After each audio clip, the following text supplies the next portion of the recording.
This channel does not promote any violent, harmful, or illegal activities. All content provided by this channel is meant for an educational purpose only. Cancer Healer Center, a new beginning.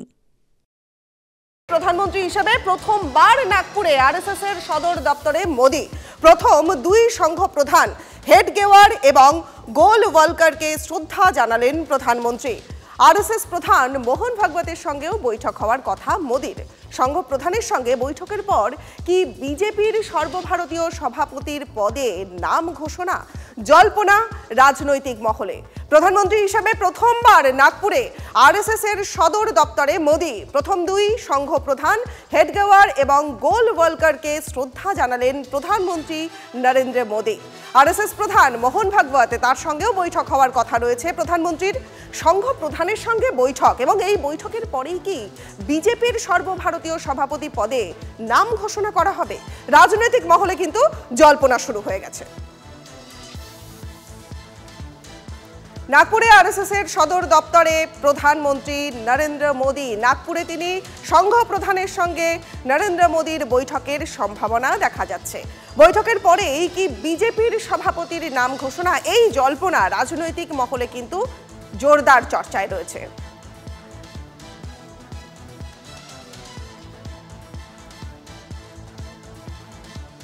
পরের খবরে নজর রাখবো ২৬-এর ভোটের আগে গ্রামে গ্রামে হিন্দু সম্মেলনের ডাক আরএসএস এর। শতবর্ষকে সামনে রেখে একগুচ্ছ পদক্ষেপের ডাক দিয়েছে সংঘ। হিন্দু সম্মেলনের পাশাপাশি চলবে গৃহ সম্পর্ক অভিযান। বিশেষ করে টার্গেট করা হচ্ছে উত্তরবঙ্গকে। পুজোর পর জেলায় জেলায় বিজয়া সম্মেলনী আয়োজনের ডাক। বিজেপিকে অক্সিজেন দিতেই মাঠে নেমেছে আরএসএস, কটাক্ষ করছে তৃণমূল। যদিও আরএসএস এর দাবি যে হিন্দু উত্তরণের স্বার্থেই শতবর্ষ উপলক্ষে কর্মসূচি গ্রহণ করা হয়েছে। যদিও আরএসএস এর কর্মসূচিতে সুবিধা হবে বলেই জানিয়েছে বিজেপি। 2026-এ এ রাজ্যে বিধানসভা নির্বাচন, আর এই সময়কালেই আরএসএস তাদের শতবর্ষ উদযাপন নানা কর্মসূচি হাতে নিচ্ছে। উত্তরবঙ্গ জুড়েও গ্রামে গ্রামে পৌঁছে চলবে হিন্দু সম্মেলন। রাজনীতির আঙিনায় এ রাজ্যের উত্তরবঙ্গের ক্ষেত্রে বিজেপি শক্তি বেশ কিছুটা বেশি, কিন্তু অতীতের কয়েকটি নির্বাচন বা উপনির্বাচনে বিজেপির খুঁটি কিছুটা হলেও নড়বড়ে হয়েছে। ফলে সেই দিক থেকে এই সময়কালে ভোটের আগে আরএসএসের এই কর্মকাণ্ড বিজেপির পালে বাড়তি হাওয়া আনতে পারে। ফলে এই কর্মসূচিগুলোকে ঘিরে বাড়তি সক্রিয় এবং সতর্ক এ রাজ্যের শাসক শিবিরও। সংঘ চালকরা বলছেন এই সময়কালে গ্রামে গ্রামে পৌঁছে হিন্দু সম্মেলন করা হবে। মণ্ডলে মণ্ডলে গ্রামাঞ্চলে পৌঁছে হিন্দু এলাকাগুলোতে হিন্দুদের আরও সংঘবদ্ধ করা হবে। ভোটের আগে রাষ্ট্রীয় হইতে হিন্দুরা যাতে ঐক্যবদ্ধ হন এবং ভোট দিতে আসেন, সেদিকে তাদের কর্তব্যবোধ জাগরিত করতে নানা কর্মসূচি হাতে নিচ্ছে আরএসএস। আরএসএসের কর্তারা অবশ্য বলছেন এই সমস্ত কিছুই আরএসএসের শতবর্ষকে কেন্দ্র করে। এর সঙ্গে রাজনীতির কোনো সম্পর্ক নেই। যদিও এই পুরো কর্মকাণ্ডকে সামনে রেখে সতর্ক এ রাজ্যের ঘাসফুল শিবিরও। ক্যামেরায় দীপায়নের সঙ্গে প্রসেনজিৎ, TV9 বাংলা, শিলিগুড়ি। আমরা কোনো রাজনৈতিক কারণের জন্য কিংবা ভোটের জন্য কাজ করি না। আপনারা বলবেন যে আরএসএস তো ওই সময় রাষ্ট্র জাগরণের কাজ করেছে, বলবেন। আমরা সবসময় চিন্তা করি দেশ সমাজ এ সংকটমুক্ত থাকুক। তো সংকটমুক্ত রাখার জন্য আমাদের যোগদান হওয়া উচিত। এবার ভোটের সময় কি কর্মসূচি আসবে সেটা এখন ঠিক হয়নি। আমরা ভোটের জন্য কোনো কর্মসূচি নির্মাণ করি না, কিন্তু আমাদের যে এই যে কর্মসূচিগুলো আছে এটা সঙ্গে শতবর্ষের জন্য। এবার সঙ্গে শতবর্ষ হচ্ছে 2025 সালেই হবে। এটা যদি বলেন যে 2020-তে আমরা শতবর্ষ করে নিই কেন, এটা তো সম্ভব নয়। আরএসএস এর ঝাঁপানোটা অনেকটা ইনভিজিবল ম্যানের মতো, ওদের দেখা যায় না। ওরা বিভিন্ন বেশে বিভিন্নভাবে ওরা সংযোগটা রাখে এবং সেভাবে তাদের যে এজেন্ডা, সেই এজেন্ডা আরএসএস এর এজেন্ডাটা খুব পরিষ্কার এজেন্ডা। এখানে হিন্দু মুসলিম এসব বুঝি না, আমরা মানুষ বুঝি।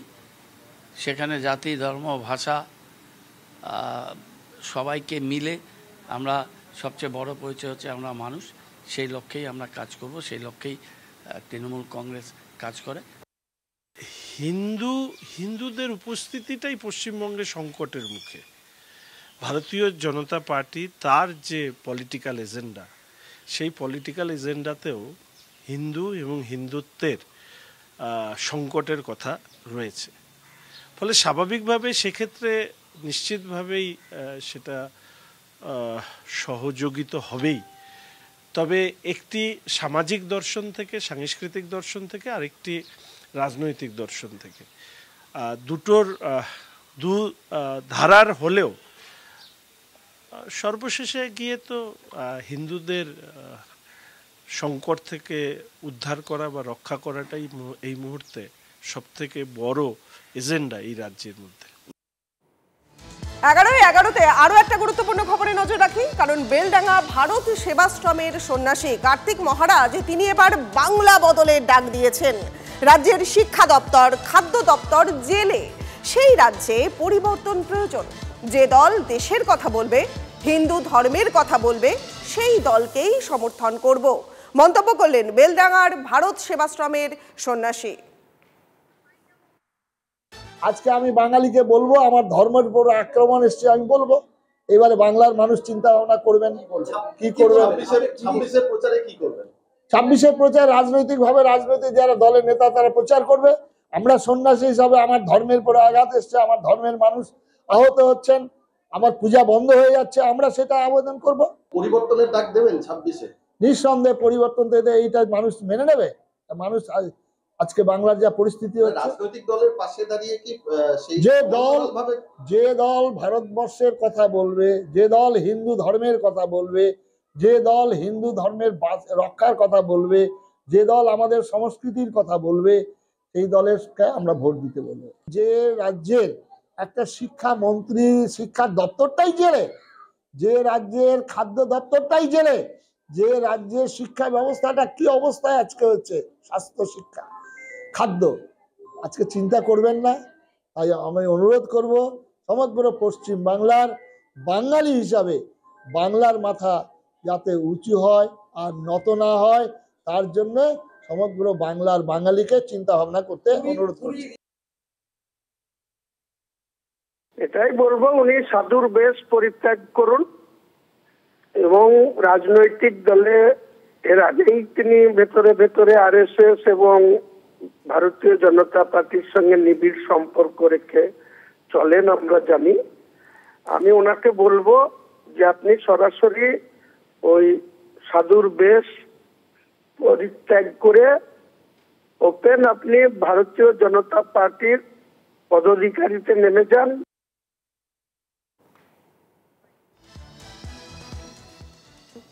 কার্তিক মহারাজ তো নতুন কিছু বলেননি। কার্তিক মহারাজ হিন্দু বাঙালি, উদ্বাস্তু বাঙালি, হিন্দি ভাষাভাষী বাঙালির মনের কথা বলেছেন। এই প্রান্তের প্রায় 8 কোটি হিন্দু পশ্চিমবঙ্গে ঠিক করে ফেলেছেন যে 26-এ যবন প্রেমী সরকারকে বিদায় করে হিন্দুত্বের ধারা, ভারতীয় ভাবধারা, ভারতীয়ত্বের ধারা যারা বহন করে তাদের সরকার আনবে। কোনায় কোনায় আমরা বাংলাদেশের চিত্র দেখছি। ওদিকে চিন্ময় প্রভুরা জেলে বন্দী, এদিকে কার্তিক মহারাজরা আওয়াজ তুলেছেন যে পশ্চিমবঙ্গকে যদি পশ্চিম বাংলাদেশ হইতে বাঁচাতে হয়, তৃণমূলের হাত হইতে বাঁচাতে হয়, তাহলে পরিবর্তন এবং বদল ছাড়া উপায় নেই। হিন্দু ধর্মের রক্ষাকারীকে সমর্থন। কার্তিক মহারাজ যখন এই কথা বলছেন, তখনই দিলীপ ঘোষের মন্তব্য আবার বিতর্ক তৈরি করেছে। মুসলিমদের ভোট প্রয়োজন নেই, দলের বিধায়ক অগ্নিমিত্রার বক্তব্য ফের খারিজ করে একেবারে নিজের অবস্থানে অনড় রইলেন দিলীপ ঘোষ।